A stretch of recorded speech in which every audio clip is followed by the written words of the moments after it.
Bueno, entonces, revisen ustedes ahí en el cuadernillo de fórmulas, las fórmulas de logaritmos, las propiedades, para ver si es que ven, localizan una que les pueda servir. De todos modos, yo por aquí la voy a ubicar y voy a pegar las tres. Bueno, voy a pegar las cuatro propiedades. Dentro de esas propiedades hay una propiedad que pudiesen ustedes utilizar. Lo voy a copiar tal como aparece en el cuadernillo de las fórmulas. Entonces, fíjense aquí. Ahí está. ¿Qué podríamos utilizar allí? Porque el problema es que mientras esté esa acá dentro de varios logaritmos, no voy a poder hacer nada. A lo mejor podríamos usar la primera y separar 2 y K y 3 y K y algo así. Ah, claro, la segunda lo que me dice es, si yo tengo dos logaritmos sumándose, es igual que el logaritmo de una multiplicación. Es decir, si yo lo aplico paso a paso, yo sé que esto que está aquí, yo sé que esto que está aquí, por las propiedades, viene siendo logaritmo de 2k cuadrado, ¿cierto? Hola Lucía, ¿cómo estás? Hola, profesor. Fernando More. Bien, entonces yo sé que esto es logaritmo de 2k cuadrado. Te cuento, Lucía, para ponerte en contexto. Estamos haciendo este problema donde me dan una variable aleatoria X mayúscula y me dan una distribución de probabilidad que viene dada por esta fórmula. Y donde X vale 1, 2, 3 y 4. Y me piden hallar el valor de K. Lo primero que hicimos, como no nos estaban dando una tabla de distribución de probabilidad, bueno, fue construirla. Entonces aquí tengo valores de X, solamente 1, 2, 3 y 4, y la probabilidad de que la variable aleatoria tome ese valor de X. Entonces, bueno, simplemente lo que hicimos fue reemplazar en la fórmula que ya nos habían dado, y nos quedó esto, logaritmo de K, logaritmo de 2K. Y si yo sumo todas estas probabilidades, me da como resultado 1. Aquí lo que estamos viendo cómo cómo podemos hacer la manera para que me quede una sola K y poder despejar. Entonces aquí les estaba comentando que aplicando propiedad de logaritmo, fíjense que esto que tienen acá es esto. Y luego, si yo aplico lo mismo para esto, ¿qué tendría aquí? Tendría logaritmo de 3K por 4K. O sea que me daría 12K cuadrado. Y todo esto igual a 1. Bueno, ¿y qué más podríamos hacer ahora? ¿Qué más se podría hacer?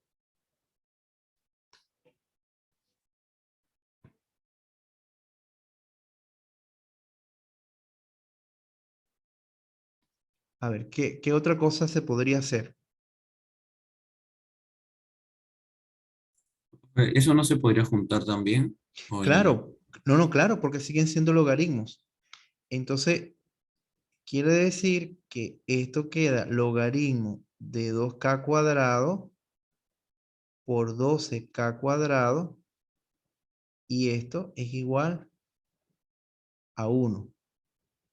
Por lo tanto, bueno, de hecho, lo que pasa es que no lo podía aplicar directamente porque, o sea, es como para que vieran, pero realmente si yo tengo varios logaritmos sumándose, al final yo puedo colocarlos todos dentro de un solo logaritmo y multiplicar todo eso. No importa que existan más de dos logaritmos multiplicándose como lo pueden ver acá.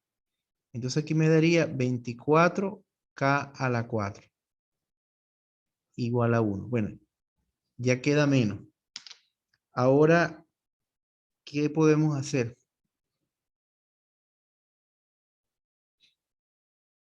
O sea, qué podemos hacer ahora para poder buscar el valor de ahora K? podemos aplicar la regla fundamental de logaritmo. Claro, podemos aplicar lo que es la definición de un logaritmo. Eso no aparece en el cuadernillo porque como tal no es fórmula, sino es, esto viene de lo que es la definición de lo que es un logaritmo. Entonces, ¿qué yo tengo? Si yo tengo, por ejemplo, que el logaritmo de base A de X es Y, bueno, ¿quién es ese Y? Bueno, simplemente es que si yo elevo a la Y me tiene que dar X.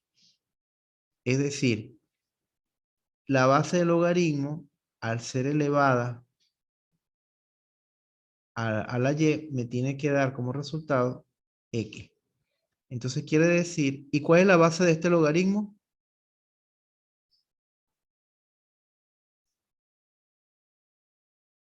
Por aquí me dicen, base del logaritmo, pero resulta que en ese logaritmo que está ahí, que está escrito allí, yo no veo que haya una base. O si hay una base, ¿qué base es?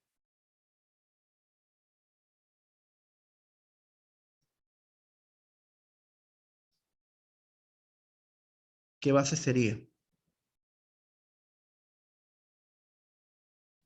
Recuerden otra cosa de los logaritmos.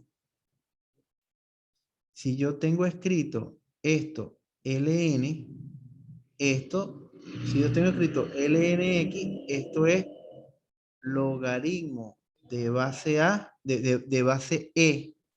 E es un número un número irracional. Sería logaritmo de base E de X. Y si yo tengo así, logaritmo de X, eso es equivalente a decir logaritmo de base 10 de X. Es decir, la base es el número E. No aparece aquí, pero es como si estuviera aquí escrito, ¿ves? Aquí E. Entonces, 24K a la 4 es igual a E elevado a la 1. Y bueno, y todo número elevado a la 1 es E. Bueno, díganme ustedes entonces ahora, ¿cómo hago para despejar K?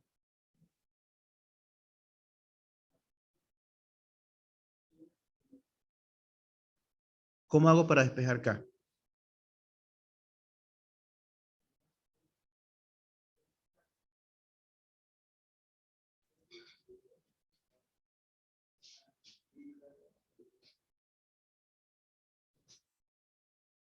A ver, ¿cómo haces para despejar K? A ver, díganme ustedes. No se me queden dormidos. Ya hicimos lo más difícil. Ahora, ¿qué tendríamos que hacer para despejarla acá? O sea, y inclusive ya hasta pueden sacar la cuenta y yo quiero que me digan cuánto vale K. No que me lo digan en numerito, porque de hecho esta es una pregunta como para prueba 1, sin calculadora. Raíz cuarta de eso sobre 24. Ok. Claro, dividimos ambos lados entre 24 y le sacamos la raíz cuarta y me va a dar que K va a ser la raíz cuarta de E sobre 24. Y ya, hasta aquí lo pueden dejar. Si es sin calculadora, no pueden hacer más nada. Ese sería el resultado. Les recuerdo que el número E, al igual que el número pi, es un número especial. El número E vale 2,71 y tiene infinitos decimales no periódicos.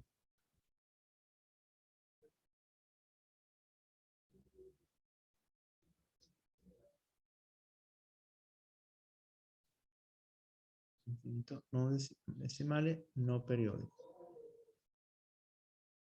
Bien, ¿tienen alguna pregunta, alguna duda?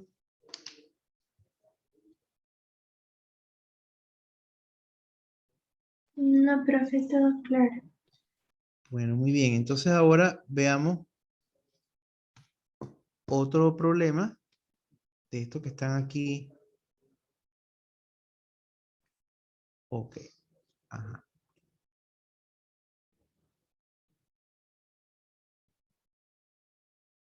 Vamos a ver lo que tenemos aquí. Ah, ya va. Voy a tener que hacer esto un poquito más grande. Ya va. Ah, no. Así fue como estaba.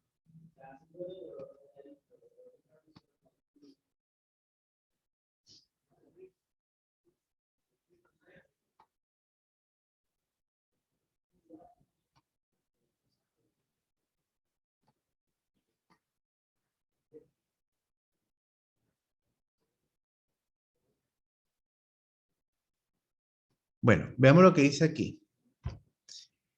Teo repetidamente lanza un dado equilibrado hasta que obtiene un 6. O sea, ese tipo como cuando uno está haciendo algún juego de mesa que tiene que lanzar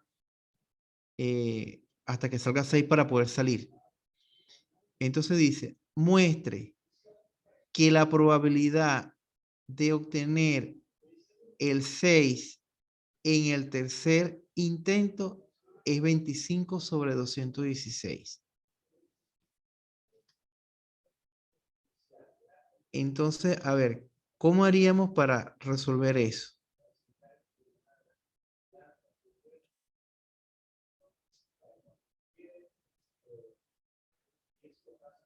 A ver, ¿alguna idea? Léanlo bien. Vuelvo. Podríamos hacer un diagrama del árbol hasta que sea su tercera vez. Sí podríamos hacer un diagrama de árbol. Lo que pasa es que va a quedar un poco largo. Va a quedar un poco largo, pero lo que sí podemos hacer es lo siguiente. Sobre todo por la pregunta B que después nos dicen en el errésimo lanzamiento. ¿Qué pasa? Yo lo que quiero es que en el primer lanzamiento, que salga 6 o que no salga 6. Que no salga. Ajá. Queremos que no salga 6. ¿Cuál es la probabilidad que no salga 6 en ese lanzamiento? 5/6. 5/6. Bien. En el segundo lance, igualmente, ¿cuál es la probabilidad que no salga 6? Los mismos 5/6, ¿cierto? Y en el tercer lance, yo quiero que salga 6. ¿Cuál es la probabilidad que salga 6 en ese tercer lance? 1/6. Un sexto. ¿Y qué tenemos? Que en este caso estamos interesados en que los tres sucesos ocurran simultáneamente. Por lo tanto, vamos a multiplicar probabilidades. Vamos a utilizar el principio multiplicativo. ¿Por qué? Porque nosotros queremos es que en el primero no salga 6 y que al mismo tiempo en el segundo no salga 6 y que en el tercero sale 6. Entonces quiere decir que la probabilidad que me están pidiendo es 5/6 por 5/6 por 1/6. Ya por ejemplo arriba por lo menos da 25. A ver, saquen ustedes la cuenta cuánto es 6 por 6 por 6. Sería 36 por 6. ¿Cuánto les da?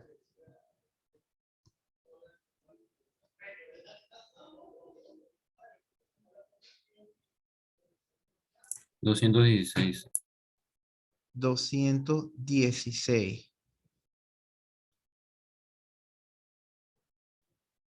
Perfecto. Ahí está. Y justamente es lo que estaban preguntando.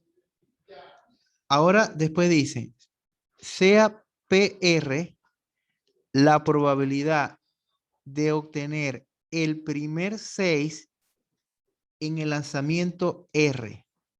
Así como dijimos, fíjense, primer 6 en el lanzamiento, en el tercer lance, aquí PR es la probabilidad de obtener 6, o sea, de obtener el primer 6 en el errésimo lanzamiento. Entonces dicen, encuentre una expresión para PR en términos de R. O sea, vamos a hacer lo mismo, solo que nos vamos a imaginar que es en el lance R. Entonces, es decir, PR va a ser que en el primer lanzamiento va a salir 5/6, ¿cierto? En el otro lanzamiento va a salir 5/6. Aquí van a haber varios lanzamientos y va a salir 5/6. Y en el último es que va a salir 1/6. ¿Sí están de acuerdo con esto?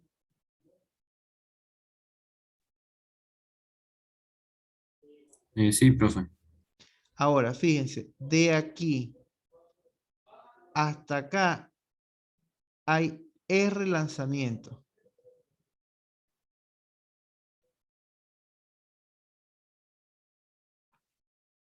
Ahora, ¿cuántos lanzamientos están representados de aquí hasta acá?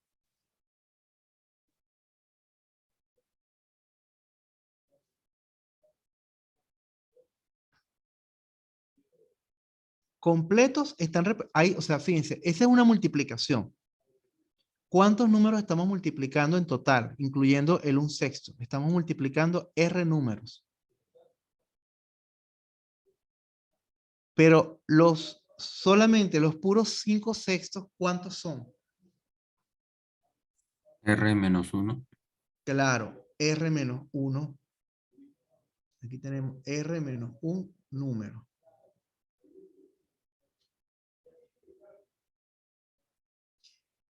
Entonces, PR, ¿cómo lo escribiría? PR es igual, a ver, ¿cómo escribiría esto? Que son 5/6 por 5/6 por 5/6, R menos 1 veces.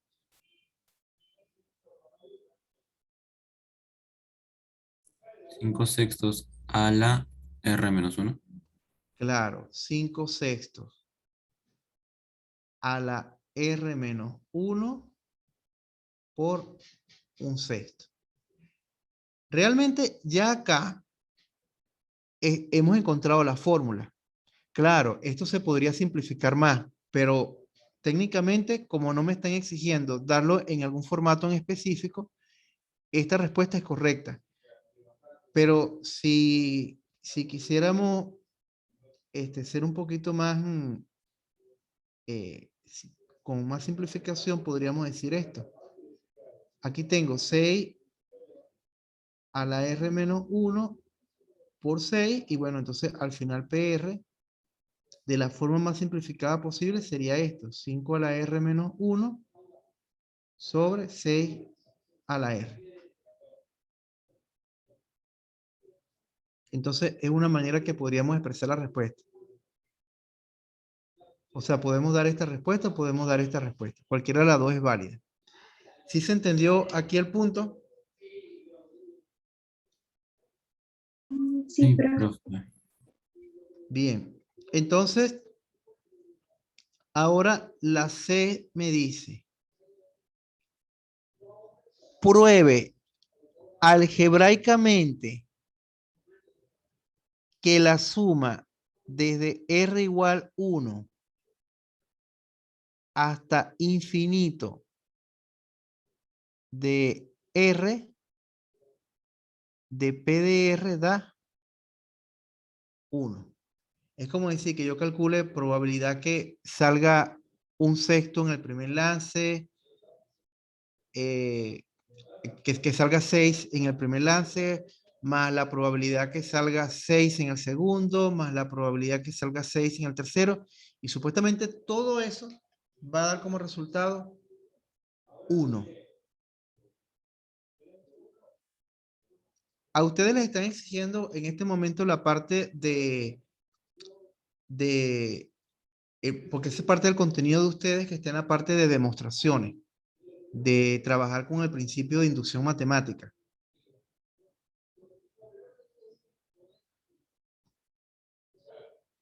No, inclusive es más sencillo. Vamos a hacer esa suma a ver si es verdad que da 1. Entonces, fíjense. Yo voy a escribir la suma desde R igual 1 hasta R igual infinito de PR. Entonces, cuando P vale 1, vamos mejor a trabajar, porque va a ser más fácil para la fórmula, trabajar con esta, mira. Bueno, vamos a trabajar. Si R vale 1, obviamente va a dar 1/6. De hecho, hasta lo pueden hacer por reemplazo. Ok, si R vale 2, ¿qué estaría quedando? 1/6 por ¿cuánto? 5 sextos. Por 5 sextos. Presten atención a ese 5 sextos. Después, si R vale 2, sería 1 sexto por ¿cuánto? Por 2, 5 sextos. O sea, 5 sextos elevado al cuadrado, ¿cierto? Ujú. Ajá. Luego, si R vale 3, perdón, si R vale 1, 2, 3, 4, sería 1 sexto por 5 sextos elevado a la 3. Y así sucesivamente.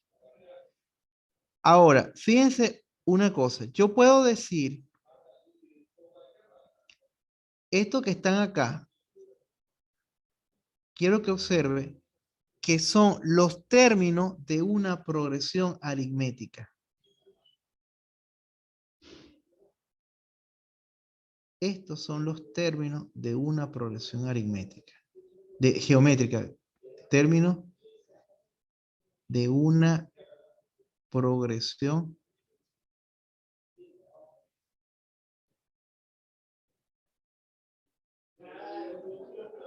geométrica. Fíjense lo siguiente, ¿cuánto da el primer número? 1 sexto. ¿Cuánto da el segundo número? 1 sexto por 5 sextos. Luego el siguiente, 1 sexto por 5 sextos a la 2. Y si ustedes se fijan, cada término yo lo estoy multiplicando por 5 sextos.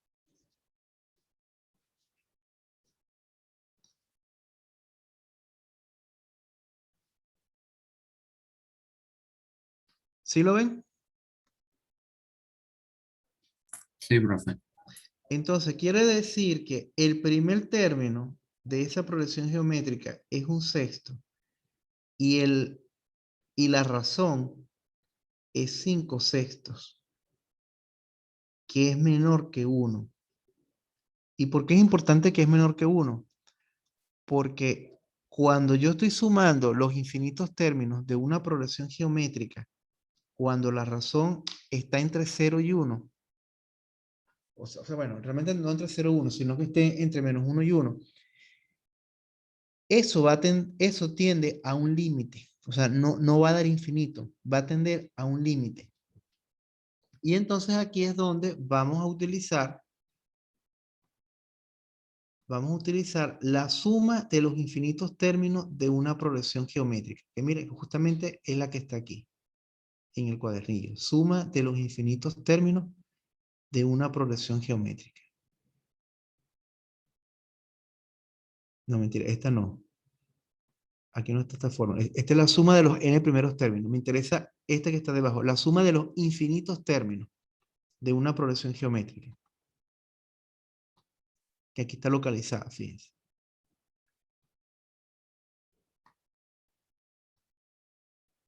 Ahí está. Si ustedes se fijan,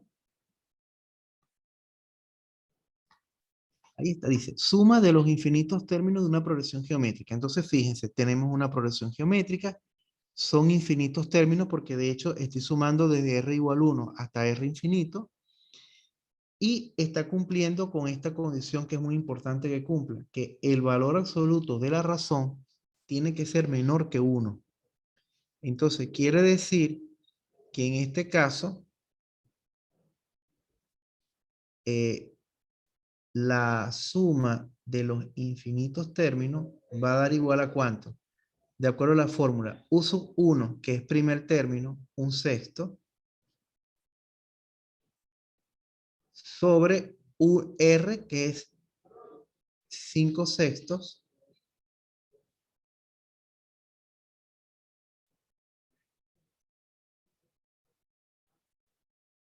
no, esta fórmula aquí tiene un error.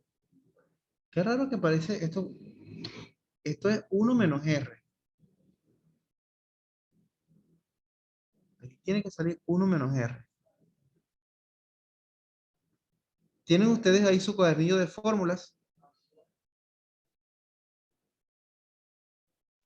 Sí, profe. A mí sí me sale bien como 1 menos R en el formulario. Mm, debe ser que fue una edición que no sé, que después la lanzaron temprano y la corrigieron. Bueno, entonces, si sacamos toda esta cuenta, ¿cuánto da? Fíjense, 1 menos 5 sextos es un sexto. Y un sexto entre un sexto daría 1. Por lo tanto, bueno, voy a colocarlo aquí porque no hay espacio. Por lo que la suma de dr igual 1 hasta infinito de p de r, que es la suma de los infinitos términos, da como resultado 1 y justamente es lo que se quiere probar. ¿Tienen allí alguna pregunta, alguna duda?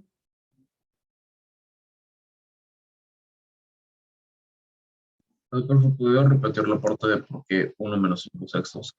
No llegué a escuchar bien. En la parte final. Ah, claro, porque estamos reemplazando en la fórmula de los infinitos términos. Y fíjate que te dice, uso 1, aquí está, un sexto. Y luego tenemos el valor de 1 menos r, y es justamente lo que estoy colocando aquí. La razón es un sexto. Y el primer término es un sexto. Simplemente lo que hice fue reemplazar. Entonces, si tú restas 1, que son 6 sextos, menos 5 sextos, te da un sexto. Y bueno, y básicamente estás dividiendo un sexto entre un sexto, por eso te da 1. ¿Sí lo ves? Ok, profe. Bueno, entonces,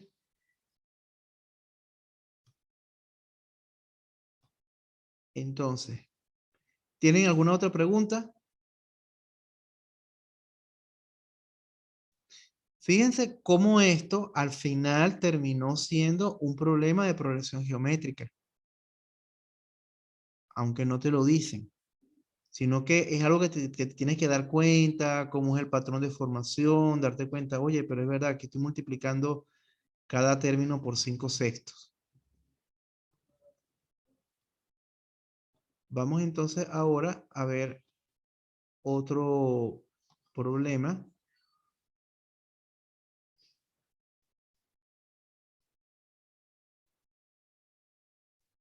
Ah, voy a hacer de este para irme, irme asegurando que estemos abarcando un poquito de cada uno. O sea, de los ejercicios que están acá, que podamos abarcar los diferentes temas. Entonces, fíjense en este problema que está aquí. Me dicen, 3 datos fueron recogidos y los datos son 3, x cuadrado y x. Y dice, encuentra el valor más pequeño posible de la media.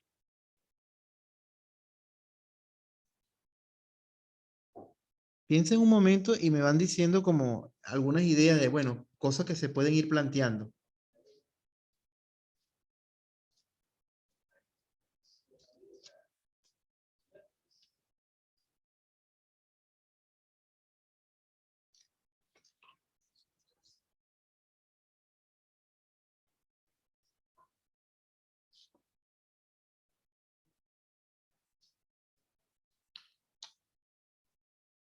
A ver, alguna pregunta, o sea, ¿qué podrían hacer ahí?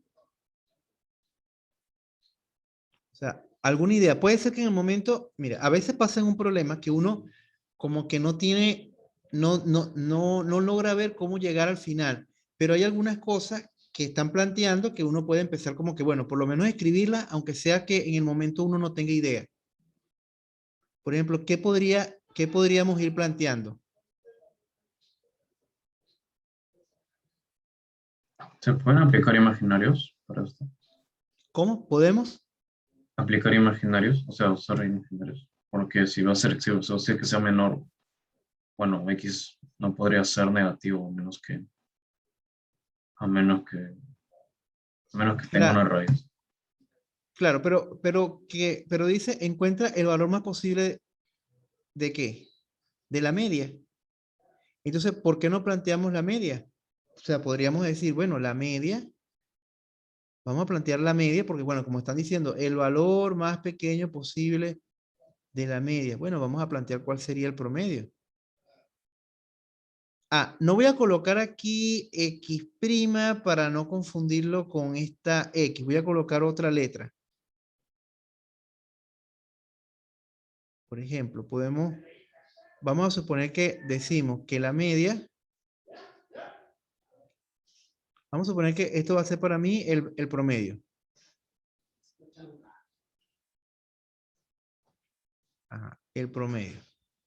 Entonces, el promedio, ¿cómo calculo el promedio de los tres números? Bueno, simplemente lo sumo. 3 más X cuadrado más X. ¿Y qué más falta?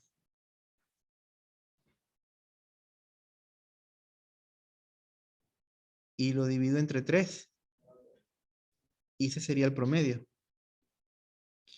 Y yo tengo que asegurar que eso sea, o sea, ¿cuál es el valor más pequeño posible que puede tener la media? Entonces, ¿qué podemos aquí plantear? Primeramente, podemos darnos cuenta que aquí tenemos si se fijan, tenemos una función de segundo grado. Yo puedo dividir 3 entre 3 más X cuadrado sobre 3 más X sobre 3. Y si yo ordeno apropiadamente, yo tendría que esto es 1/3 por X cuadrado más 1/3 por X más 1. Y esto que está acá es una expresión cuadrática. Y recuerden que las expresiones cuadráticas tienen máximos y mínimos, o sea, dependiendo, por lo menos esto que está aquí es el valor de A. O sea, yo voy a suponer ahora que el promedio es la letra Y, como para que quede más tipo parábola. O sea, y yo tendría Y igual a 1/3 de X cuadrado más 1/3 de X más 1. Y les pregunto, esto, el que acompaña a X cuadrado es 1/3. Es decir, es el valor de A, que es mayor que 0. Obviamente, esto es una parábola.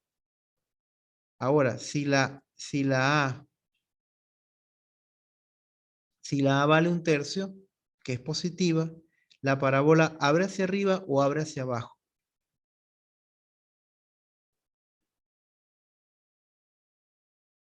A ver, ¿abre hacia arriba o abre hacia abajo?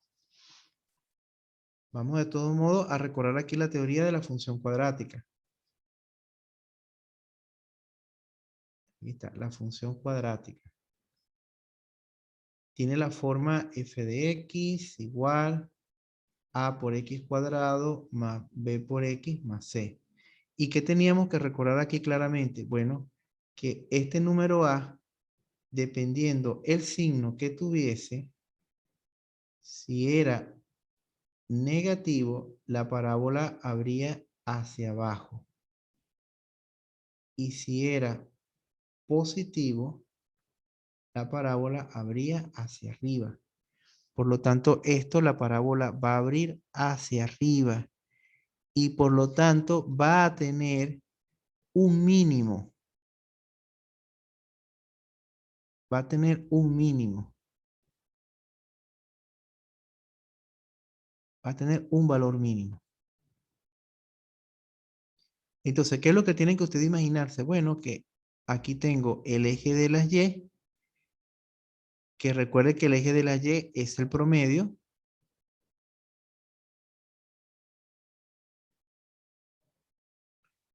Y acá tiene valor de X. Entonces, se supone que va a tener un valor mínimo.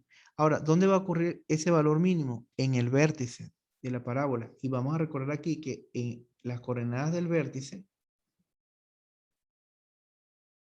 que sería HK, ¿cómo calcula la H en una función cuadrática? que sería la coordenada en X del vértice. A ver si recuerdan.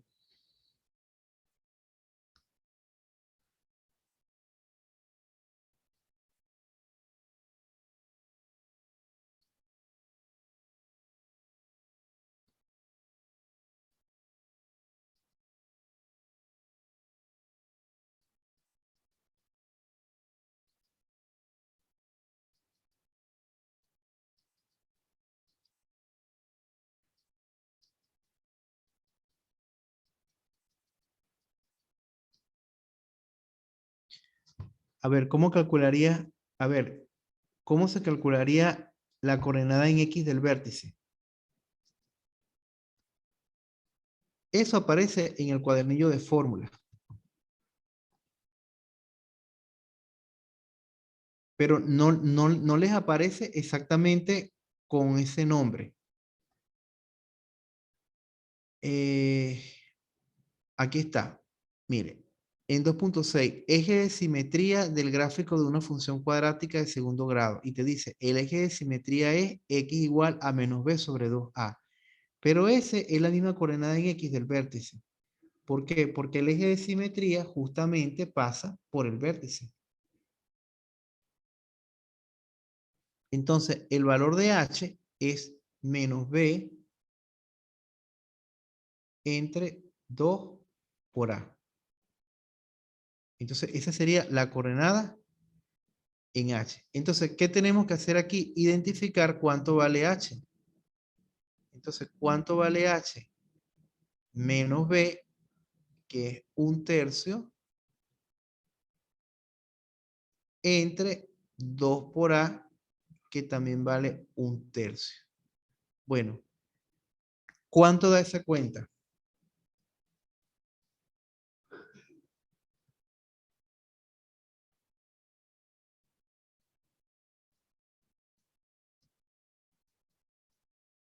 Menos 1/2. Claro, da menos 1/2. Quiere, y ahora, pero el promedio está en el valor de y. Entonces tenemos que buscar cuánto vale k. ¿Y k cuánto vale? Simplemente reemplazar h en la parábola. O sea que me quedaría 1/3 por menos 1/2 al cuadrado más 1/3 por menos 1/2 más 1. Y aquí voy a anotar, el valor de k viene siendo la función evaluada en h. Ahí, eso sería. Entonces, al evaluar ahí, ¿cuánto les da?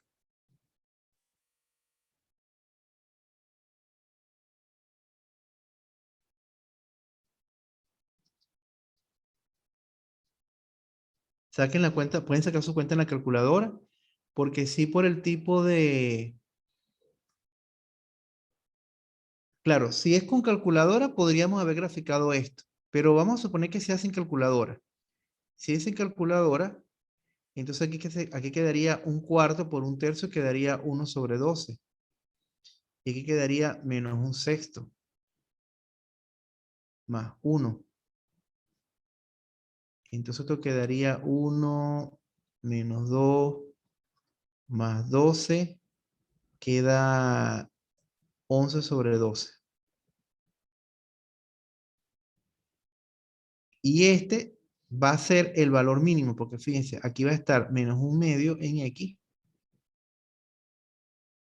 Y aquí va a estar el 11 sobre 12. Y la forma de la gráfica hace esto. Y bueno, ¿y qué es lo que están pidiendo? Encontrar el valor más pequeño posible de la media. Bueno, ¿cuál es el valor más pequeño posible de la media? 11 sobre 12.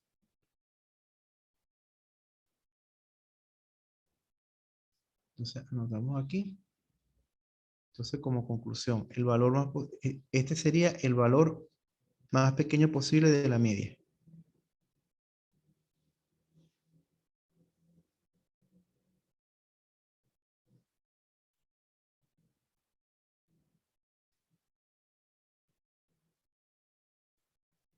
Bien, ¿tienen alguna pregunta?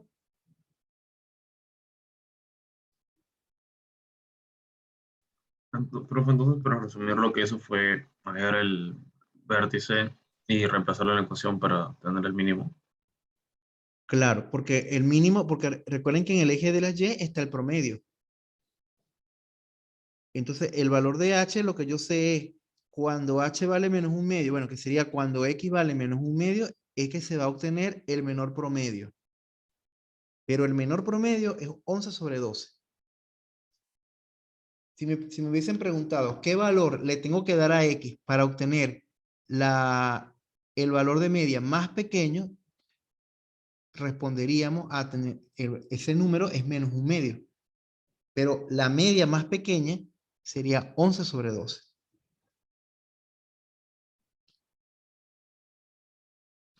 ¿Tienes alguna pregunta, alguna duda?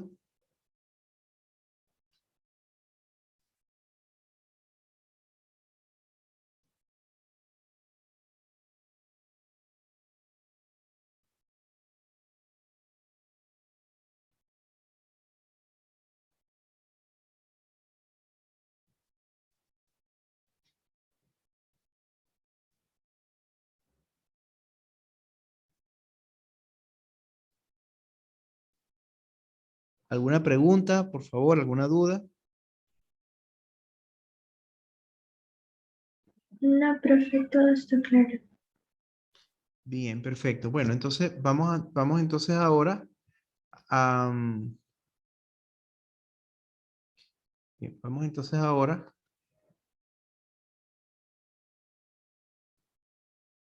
a fijarnos acá. Ya, vamos a ver otro ejercicio.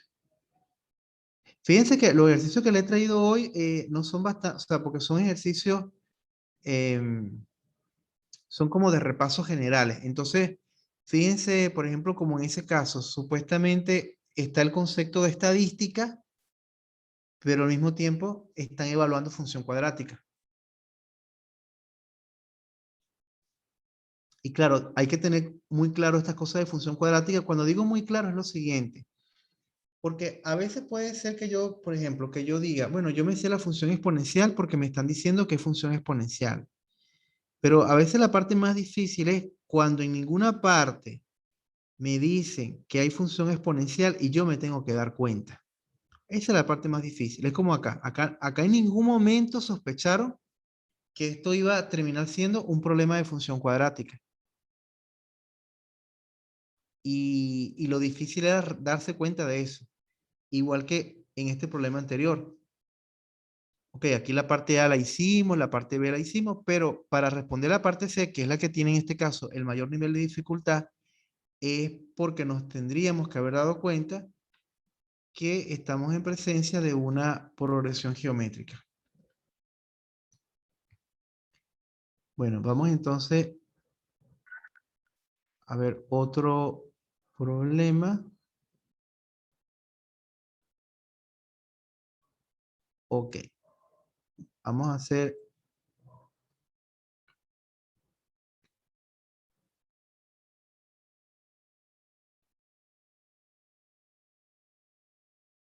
Ya va, debemos hacer una cosa para, como hemos visto de probabilidad. Ok, también para ir pasando de derivada, o sea, de todos modos, al final, igualito, si queda tiempo, retrocedo para, con los ejercicios que hayamos dejado atrás para ver si nos da tiempo de irlos haciendo.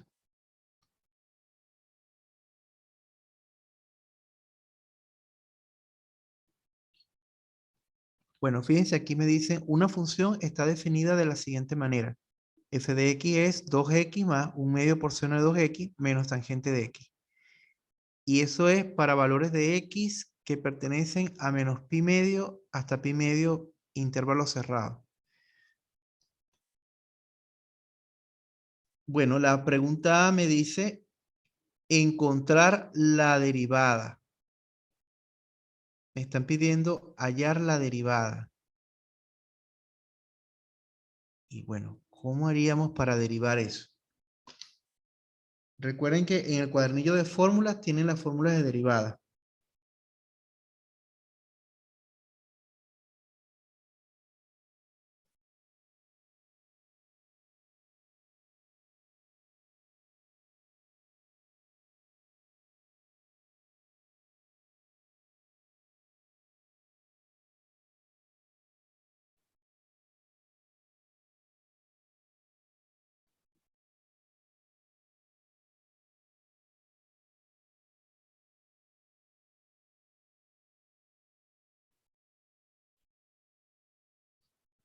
¿Alguna pregunta? ¿Cómo haríamos para derivar eso? Creo que sería 2 más coseno de 2x, no más. Claro, sería cierto, porque acá la derivada de 2x es 2. Después, aquí tienes un medio por una función. Entonces, para derivar una constante por una función, esto no aparece en el cuadernillo, sino que es una propiedad. Entonces, esto es la constante por la derivada de la función. Entonces, va a quedar un medio por la derivada de seno de 2x. Ahora, la derivada de seno de x es el coseno de x.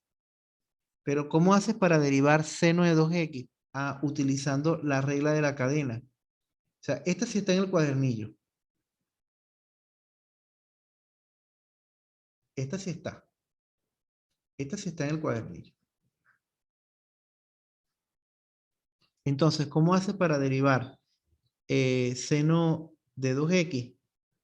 Se utiliza regla de la cadena, que básicamente es, como la única diferencia es que en lugar de x aparece 2x, derivo normal, coloco el 2x y multiplico por la derivada de 2x, que sería 2. Entonces, por eso que aquí me quedaría un medio por 2 por seno de 2x. Y luego tenemos la derivada de tangente de x. Y la derivada de tangente de x es secante cuadrado de x, que me parece que eso sí está en el cuadernillo. Pero sí, creo que ese sí está en el cuadernillo. Vamos a ver.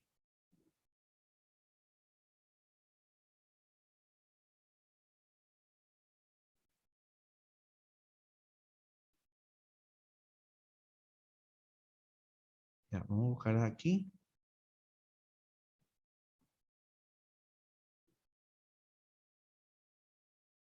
Ah, no, no está. Ah, fíjense, no, no está. Fíjense, aquí la fórmula de derivada. No aparece la derivada de la tangente. No está. Bueno, pero ¿y cómo hacemos para...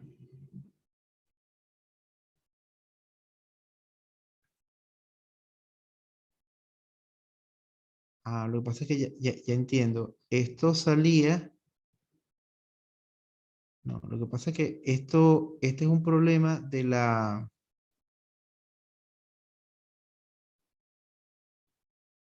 Ya, lo que pasa es que eso que está ahí es un problema. Yo creo que esa... Ya, este análisis de enfoque... No, lo que pasa es que yo creo que antes sí salía. O sea, antes en el otro pensum. Pero bueno, si nos toca derivar, ¿cómo tendríamos que derivar tangente de x? Bueno, lo que sí es cierto y lo que sí conocemos es que la tangente de x es seno sobre coseno. O sea, es seno de x sobre coseno de x. Y eso es lo que vamos a derivar. Y vamos a derivarlo como la derivada de una división de dos funciones, que esa sí está en el cuadernillo de fórmulas. Entonces sería derivada del seno, o sea, si lo escribo como, sería derivada del seno por derivada de coseno menos seno por derivada del coseno entre coseno de x al cuadrado. Entonces va a quedar derivada de seno es coseno, por coseno queda coseno cuadrado de x. Derivada del coseno es menos seno y por menos seno va a quedar más seno cuadrado de x. Y al final, ¿qué cosa es coseno cuadrado de x más seno cuadrado de x?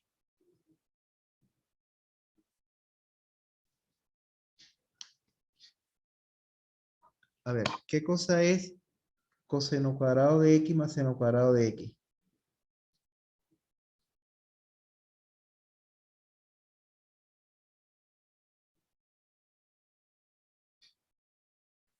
¿Se recuerdan? Esa es una identidad trigonométrica.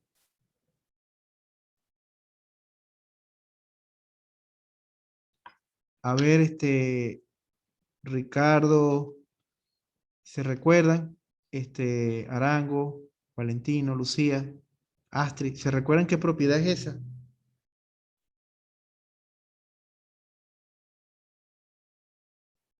Profe, disculpe, ¿cuál? Esa, coseno cuadrado de x más seno cuadrado de x. Eso no era uno, profe. Claro, es 1, correcto. Es 1. Entonces quiere decir que esto es 1.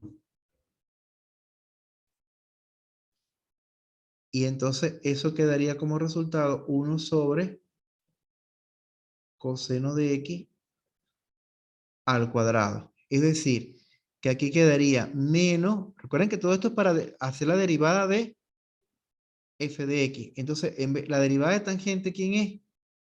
1 sobre coseno de x al cuadrado.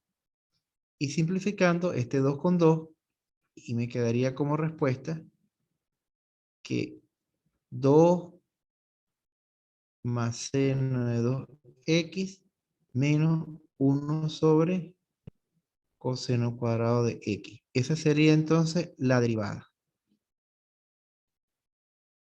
Bien. ¿Tienen alguna pregunta, alguna duda? Profe, en el cuadernillo decía que la derivada de tangente podía ser secante. ¿También podemos ponerlo o no? Claro. Ah, pero ya va. En el cuadernillo de ustedes les sale eso. Sí, en el tema 5, derivadas inmediatas, dice. Ya, pero yo no sé por qué Ah, aquí más está. abajo es, profe. Ah, a ver.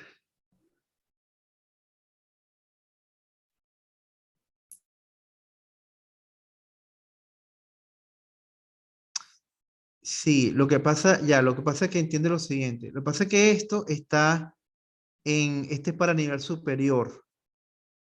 O sea, al nivel de ustedes no les podrían poner la tangente. O sea, porque está, Entonces tendríamos que resolverlo como nos lo acaba de mostrar. sí, pero no se lo irían a preguntar. Ah, ya, ya. O sea, en este caso, bueno, esto queda como para que sepan cómo es, pero no se los podrían preguntar. O sea, no les podrían preguntar porque no es para nivel medio, sino para nivel superior. Entonces, eso no se lo podrían preguntar a ustedes. Entonces, viene la parte B que dice, muestre que los puntos estacionarios se refiere también a puntos críticos. ¿Sí saben qué es un punto crítico?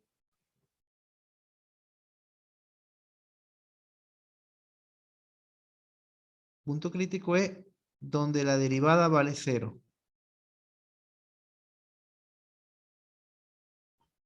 Entonces, como me están diciendo, mostrar que los puntos estacionarios de f satisfacen esta ecuación, entonces vamos a igualar la derivada, la vamos a igualar a 0. Y ahí se va a plantear una ecuación que vamos a ver qué cosas podemos ver. Va a quedar, la derivada vale 0 y va a quedar 2 más seno de 2x menos 1 entre coseno cuadrado de x vale 0. Y bueno, y la idea es acomodar esto para que me quede de aquella manera. Entonces, qué podríamos hacer? Bueno, podemos hacerlo varias cosas. En primer lugar,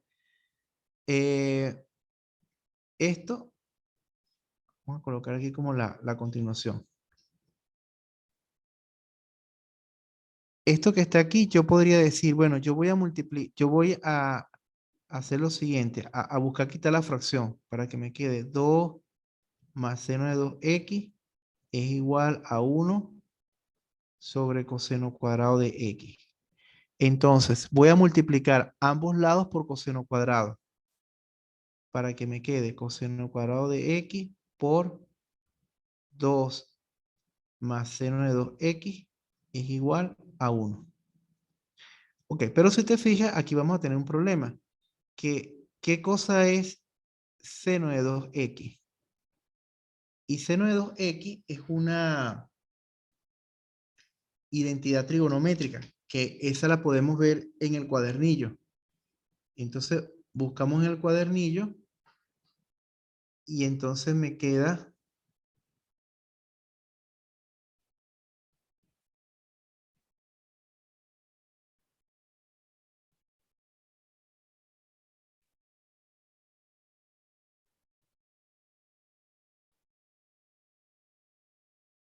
ujú.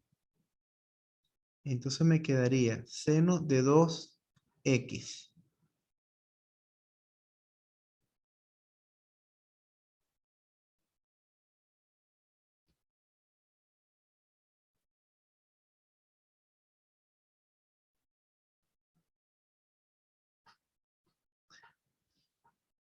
Ya, entonces aquí sale seno de 2x.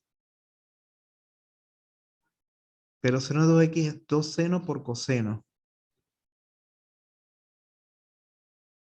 A ver. Vamos a copiar estas fórmulas que están aquí.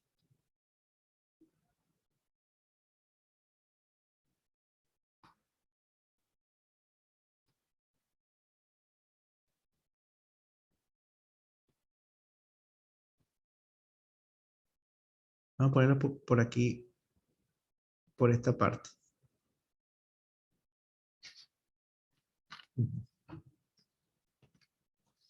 Bueno, entonces yo tengo que buscar una identidad trigonométrica que me relacione esto con el seno, pero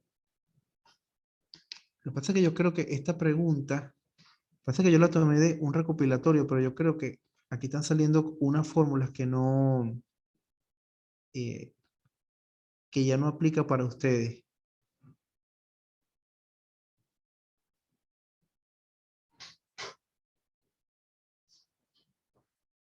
Sí, sí, hay una fórmula aquí que ya no aplicaría para,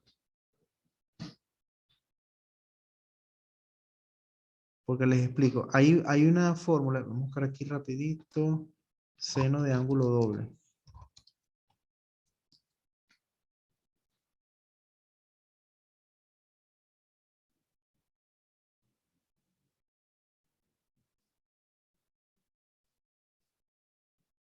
No, esa es la que está, no hay otra.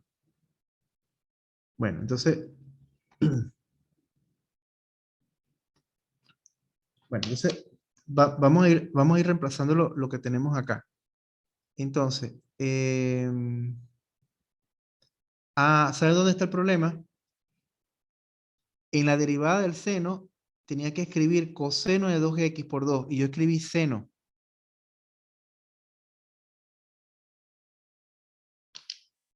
¿Sí lo vieron?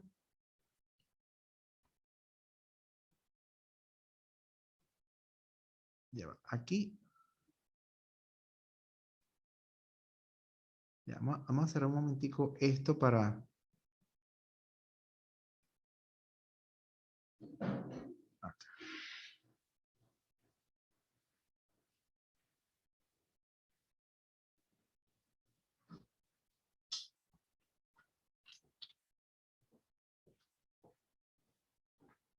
Ok, vamos a escribir entonces la derivada de f.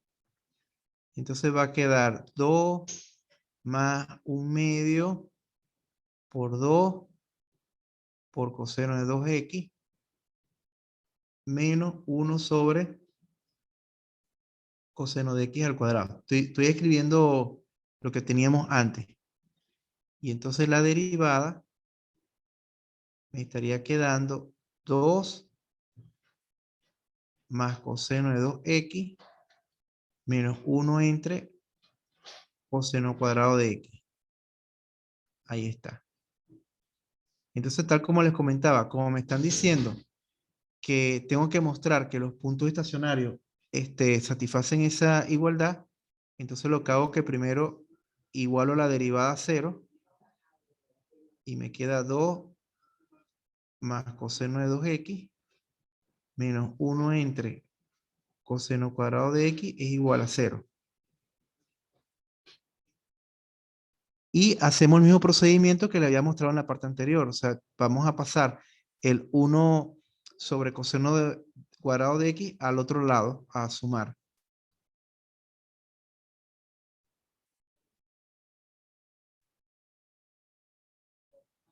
Multiplico ambos lados por coseno cuadrado de x.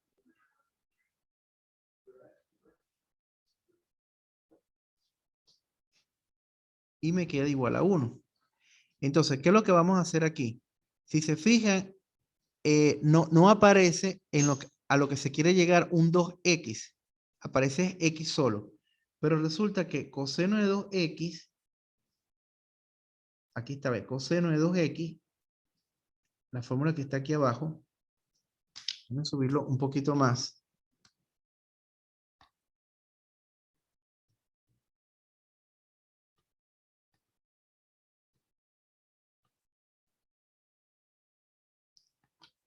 Bueno, resulta que como ustedes pueden ver aquí, coseno de 2x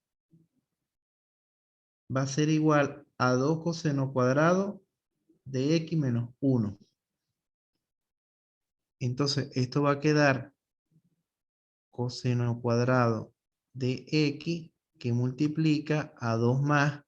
Entonces, coseno de 2x es 2 coseno cuadrado de x menos 1 igual a 1. Entonces, ¿qué voy a tener? 2 menos 1 es 1. Por coseno cuadrado queda coseno cuadrado de x. Después queda más 2 por coseno a la cuarta de x. Y este 1 que está sumando pasa a restar. Y simplemente es cuestión de acomodarlo. De decir 2 coseno a la cuarta de x más coseno al cuadrado de x menos 1 es igual a 0. Y esa sería entonces la A. Bien, ¿tienen alguna pregunta, alguna duda?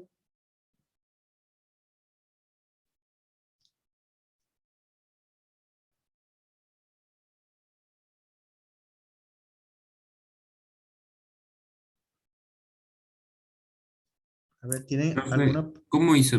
¿Hizo distributiva con el coseno de 2x? Con... No, reemplacé en esta identidad. O sea, este coseno de 2x es esto.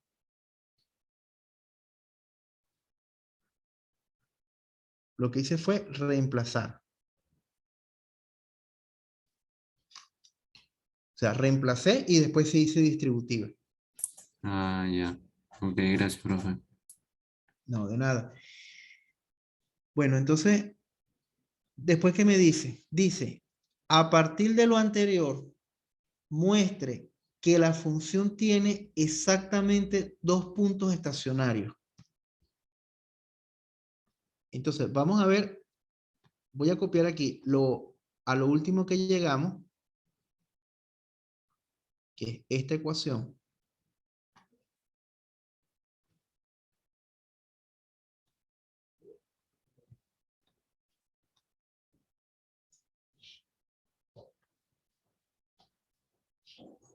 O sea, a esta ecuación habíamos llegado y me están diciendo que debo mostrar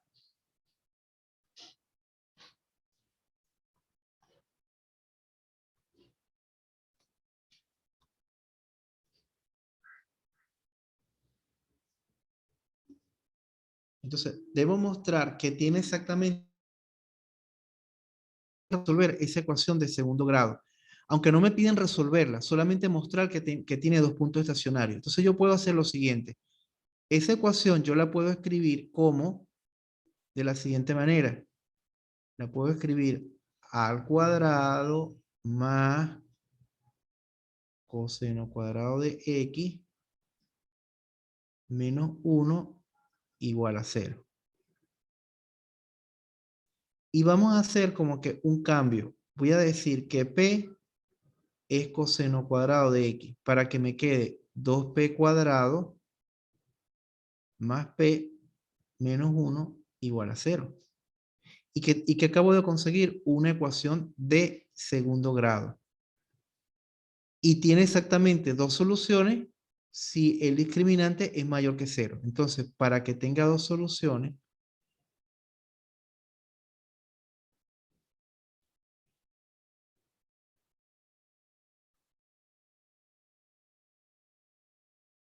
el discriminante tiene que ser 0.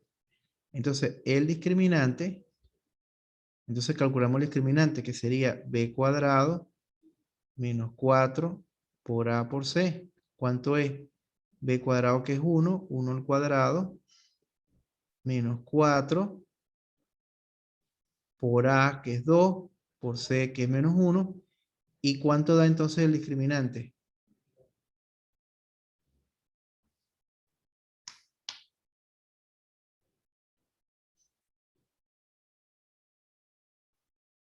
A ver, ¿cuánto daría el discriminante?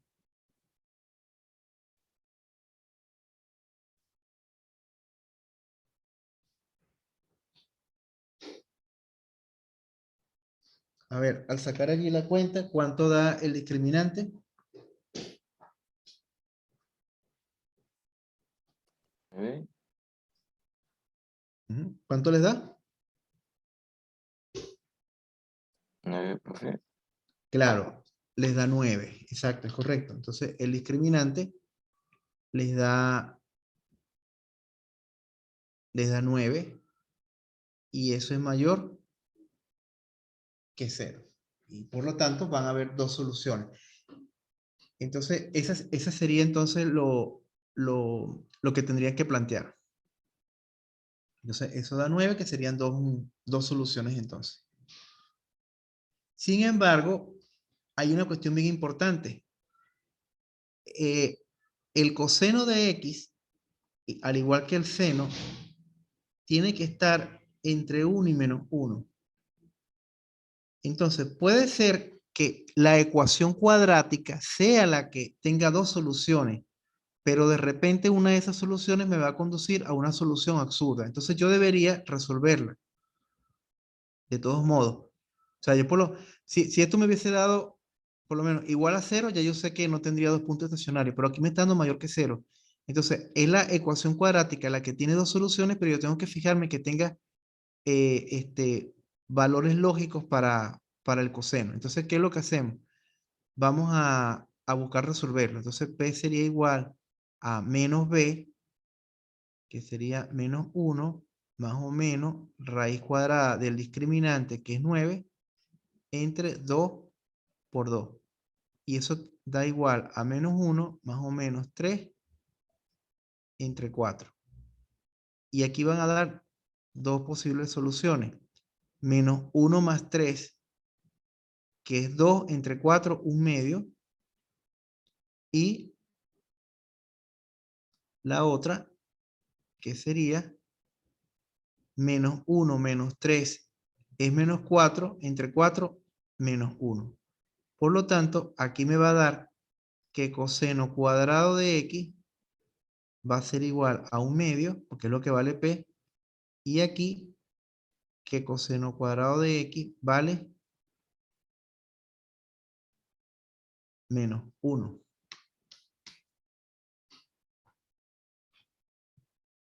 Pero ahí tendríamos un problema, porque es imposible que el coseno cuadrado de menos 1.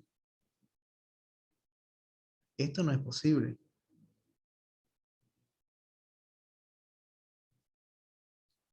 Esto sí, porque no me da mayor que 1. Esto sí es posible.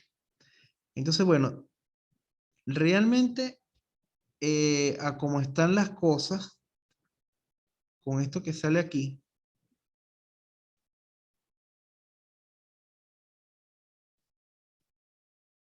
pero acá, si coseno cuadrado de x vale un medio, esto quiere decir que coseno de x va a valer raíz de un medio y también coseno de x va a valer menos raíz de 1/2.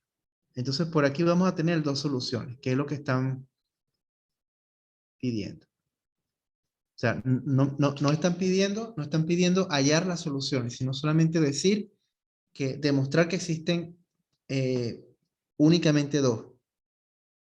¿Tienen alguna pregunta en esta parte, alguna duda?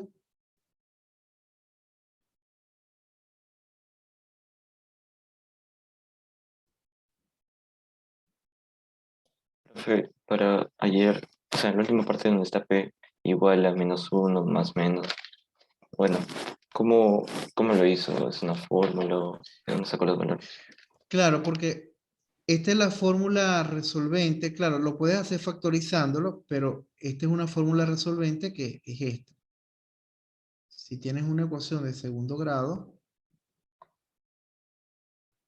entonces X, o sea, vamos a colocar aquí, sus soluciones son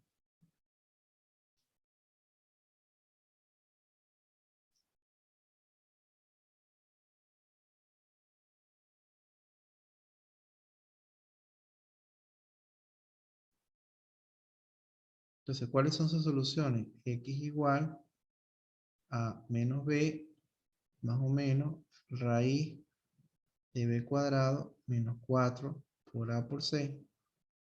Todo esto dividido entre 2 por A. ¿Sí?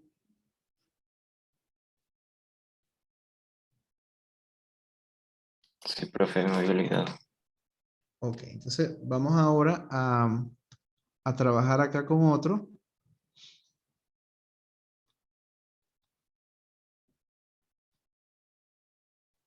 Este de probabilidad. Este.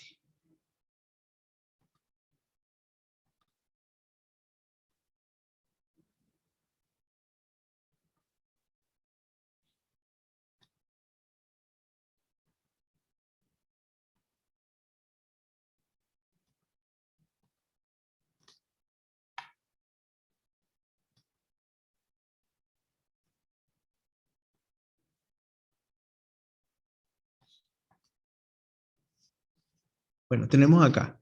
Encuentra la ecuación de la recta tangente a la curva y igual logaritmo de x en el punto E1. Y verifique que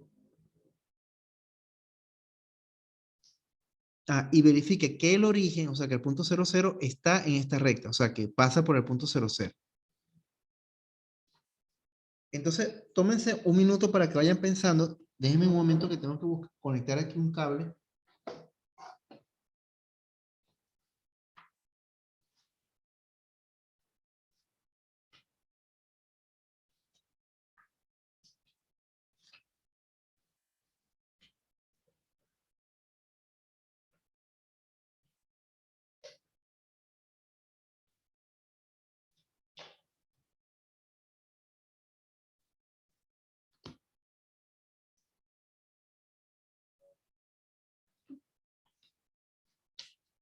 Bueno, entonces aquí tenemos lo siguiente.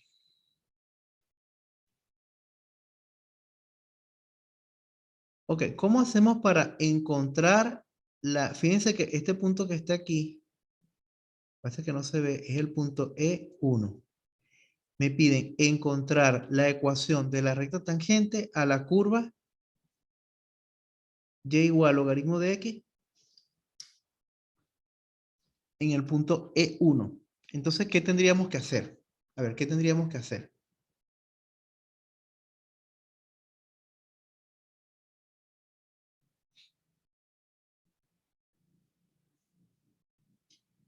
Esta es la recta tangente.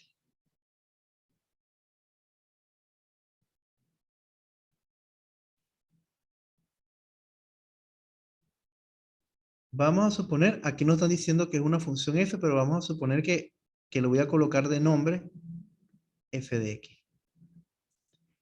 Bueno, la pendiente de la recta tangente no es más que la derivada de la función reemplazada en el valor de x del punto de tangencia.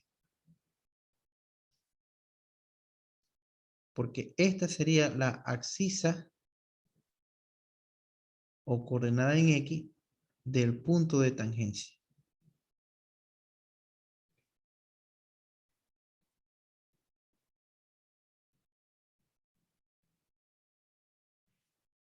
Entonces, bueno, ¿qué tenemos que hacer primero? Derivar. Ahí está, tenemos que derivar. Entonces, vamos a asumir que f de x es logaritmo de x. Y si yo derivo f, ¿qué me da? ¿Cuánto da la derivada?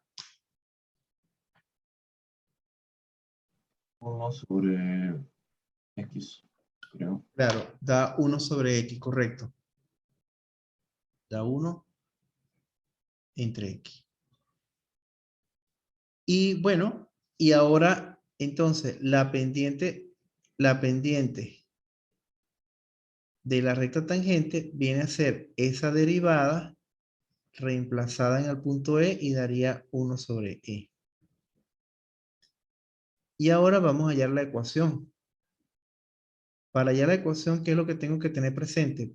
Bueno, que es una recta que pasa por el punto E1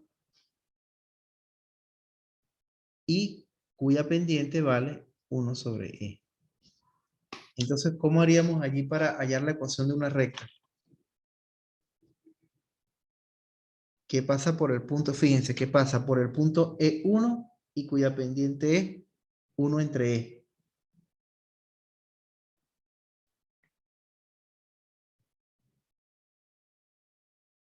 Se podría, o sea, como la forma Y, Y en X más B, entonces M sería 1 sobre Y Claro, sería claro, 1 muy y bien. X sería Exacto, vamos a reemplazar ahí Y igual M por X más B.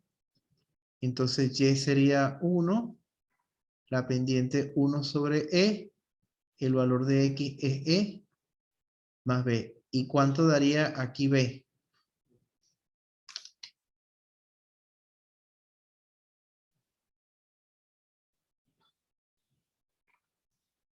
¿Cuánto daría allí B?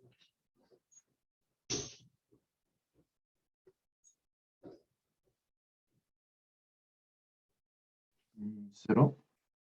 Daría 0, correcto. Entonces quiere decir que la ecuación quedaría Y igual 1E por X. ¿Listo? Y igual 1E por X. Así quedaría.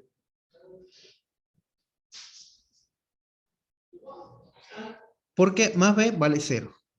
Y dice, y verifique que pasa por el origen. Claro, pasa por el origen porque si X vale 0, Y vale 0. Además, recuérdate que cuando ustedes tienen la ecuación de la recta M por X más B, esta vez significa el corte con el eje Y. O sea, este es el Y intersecto. Y ya el Y intersecto dio 0. Es decir, va a pasar por el origen. Por ahí es que va a pasar. ¿Sí?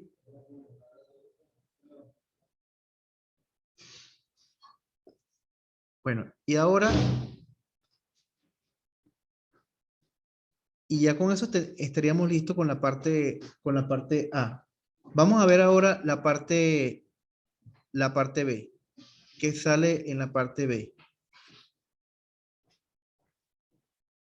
La parte B dice, muestre que la derivada, claro, aquí aparece con otra nomenclatura, pero nosotros la podemos cambiar por una más sencilla, pero me están preguntando es mostrar que la derivada de X por logaritmo de X menos X, que eso vale logaritmo de X. Bueno, vamos entonces a ver cómo haríamos para derivar esto. Primero, aquí estamos derivando como una resta. Por lo tanto, yo puedo derivar aparte X por logaritmo de X, lo derivo y le resto la derivada de X. ¿Sí? ¿Y cómo hago para derivar X por logaritmo de X?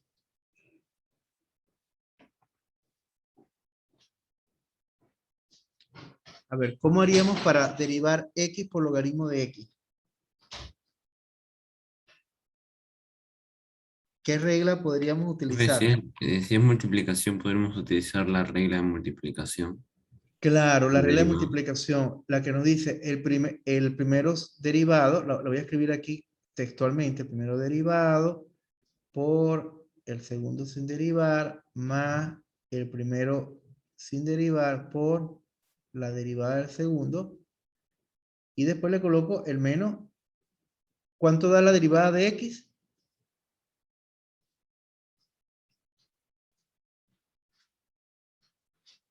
A ver, ¿cuánto da la derivada de x?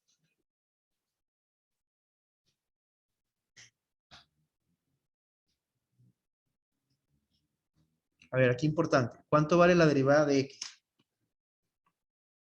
1. 1, correcto. Entonces, esa derivada vale 1. Bueno, entonces, aquí ¿qué vamos a tener? Derivada de x, 1 por logaritmo de x, queda logaritmo de x, más x. La derivada del logaritmo de x, ya me habían dicho que era 1 sobre x, menos 1. ¿Y cuánto es x por 1 sobre x? 1 y menos 1 sería 0. Claro, correcto, exactamente, porque esto daría 1. Claro, menos 1 daría 0. Entonces, con eso estaríamos demostrando esa, esa parte, esa parte B. Bien, ahora veamos alguna pregunta hasta este punto.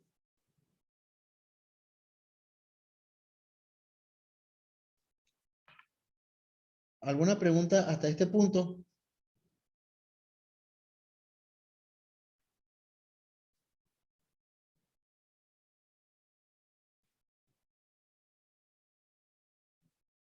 A ver, ¿alguna duda? No, profe.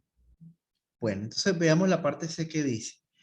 Dice, el diagrama muestra la región encerrada por la curva y igual logaritmo de x, la recta tangente que hicimos en la parte A y la recta y igual 0. Entonces dice, usa el resultado de la parte B para mostrar que el área de esta región es 1/2 por E a la menos 1. Bueno, vamos a ver primero por qué me están diciendo eso. Y para ello voy a necesitar más espacio. Entonces vamos a hacer una cosa. Vamos a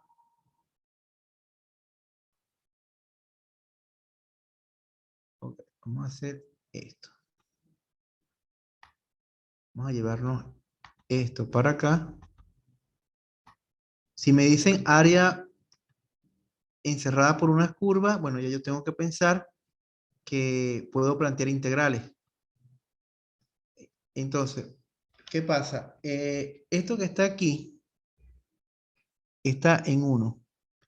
Y yo puedo dividir la región realmente en dos partes. Una parte que es este triangulito que ves aquí. Y otra parte que es un área entre dos curvas. Entonces, quiero plantearles algo. Suponte que este sea el eje de las X. Y ustedes tienen acá una función.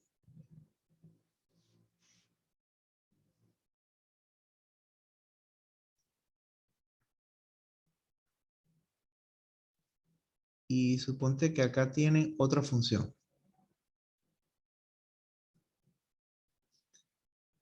Y trazo dos líneas verticales, ¿verdad? Aquí en A y aquí suponte en B.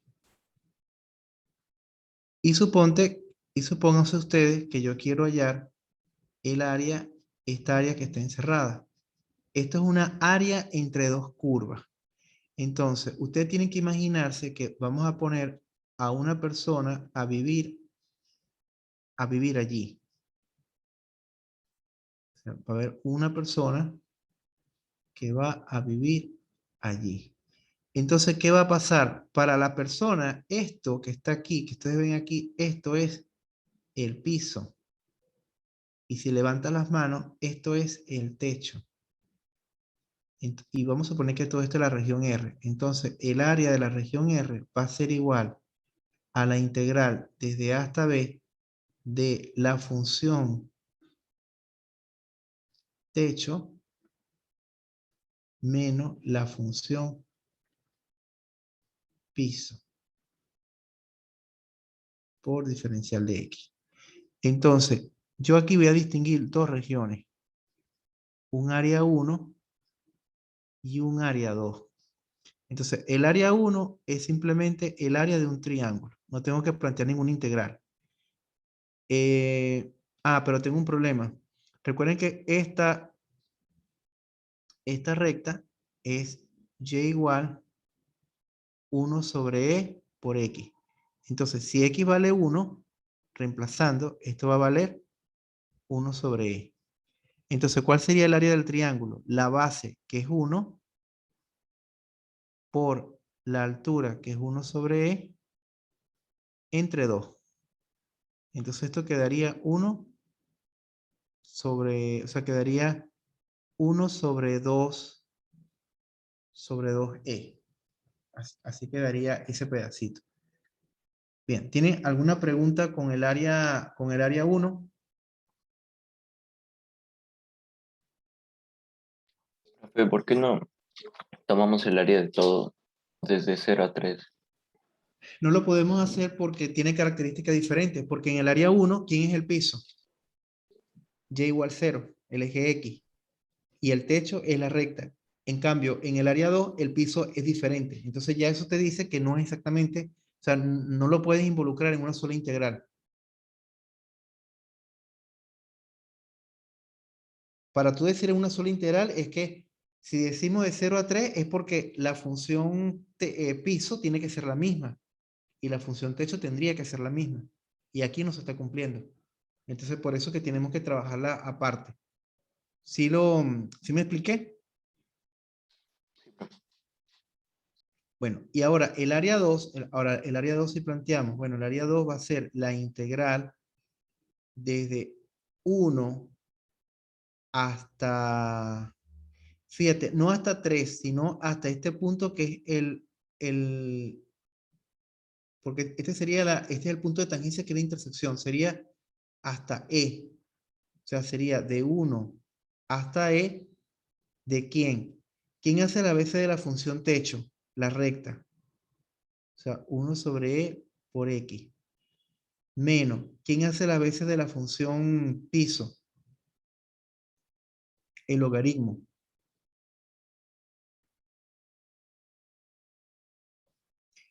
Y, a ver, y para integrar esto, ¿qué me va a quedar? Me va a quedar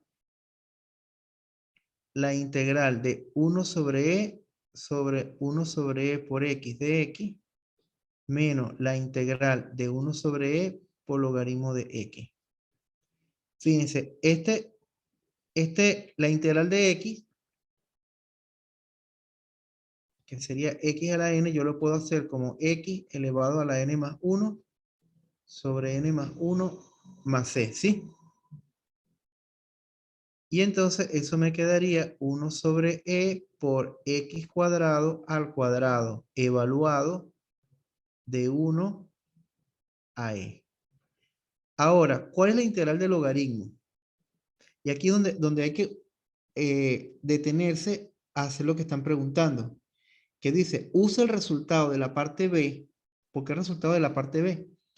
Porque si recuerden que la derivada es lo contrario de la integral. Entonces, ¿qué pasa? Si yo tengo que la derivada de X por logaritmo de X menos X da logaritmo de X, entonces se va a cumplir que la integral del logaritmo es X por logaritmo de X menos X más C. Porque hay una relación inversa entre las dos. Entonces, la integral del logaritmo de X viene siendo X por logaritmo de X menos X evaluado de 1 a e. En esta parte, ¿cómo vamos?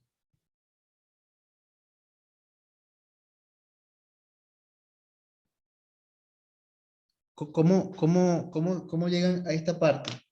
¿Tienen ahí alguna pregunta?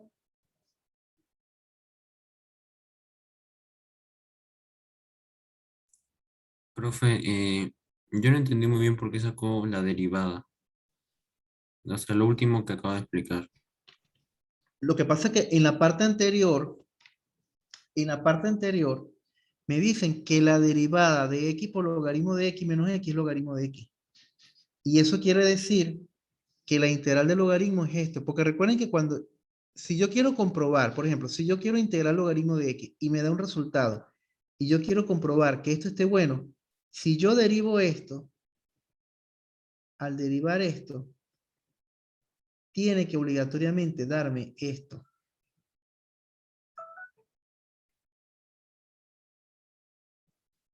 Porque una es una relación inversa con respecto a la otra. O sea, la derivada y la integral son procesos inversos. ¿Sí ves? O Ah, sea, ya, ahora sí, profe. claro, o sea, si tú haces, por ejemplo, si tú haces una integral y te da un resultado y tú quieres comprobar que ese resultado está correcto, bueno, tienes que derivar el resultado y te tiene que dar lo que inicialmente estabas integrando. Entonces, bueno, ¿qué hacemos aquí? Vamos a empezar a evaluar. Primero evaluamos el límite superior. Estoy con la parte de 1 medio e x cuadrado e. Entonces, evalúo con e y me va a quedar e cuadrado sobre e por 2 menos, evalúo en 1 y me queda 1 sobre 2e. Bien. Y ahora le voy a restar la evaluación que va a quedar aquí con la otra parte. Me quedaría e por logaritmo de e menos e menos 1 por logaritmo de 1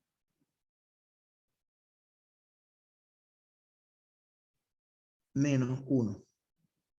Entonces, aquí se va a simplificar este con este y me quedaría e sobre 2 menos 1 sobre 2e. Logaritmo de e es 1. Fíjense, logaritmo de e es 1. Y me quedaría e por 1e, e menos e sería 0. Logaritmo de 1 es 0.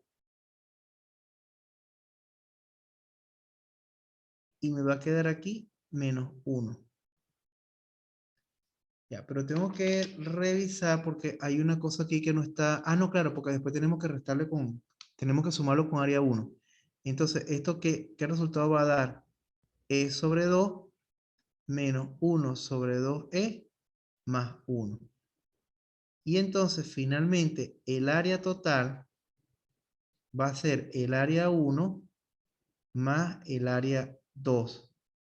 Es decir, va a quedar área 1, que es 1 sobre 2e, más el área 2, que es esto, e sobre 2, menos 1 sobre 2e, más 1.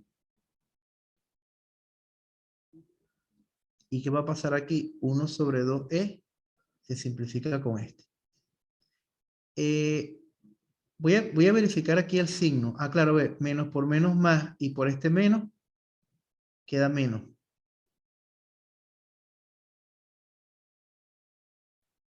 Queda menos.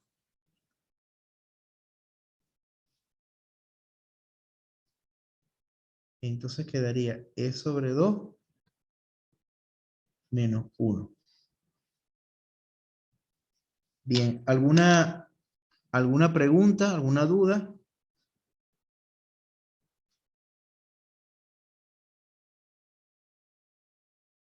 A ver, ¿tienen alguna pregunta en este ejercicio?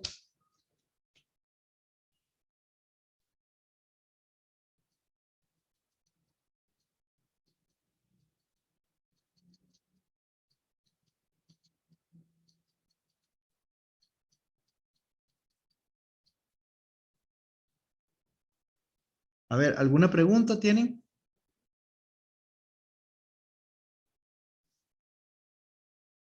Creo que no, profe. Bueno, entonces, bueno, con esto terminamos entonces la clase y bueno, fue un placer haberlos tenido en todas estas semanas trabajando y bueno, entonces que pasen entonces un excelente fin de semana. Bueno, se cuidan. Muchas Ok, gracias. gracias, Chao, profe. profe. Gracias. Gracias, profe. Igualmente, Nada, a la muchas orden. gracias. Chao. Hasta luego, profe. Hasta Gracias. luego. Hasta luego, profe.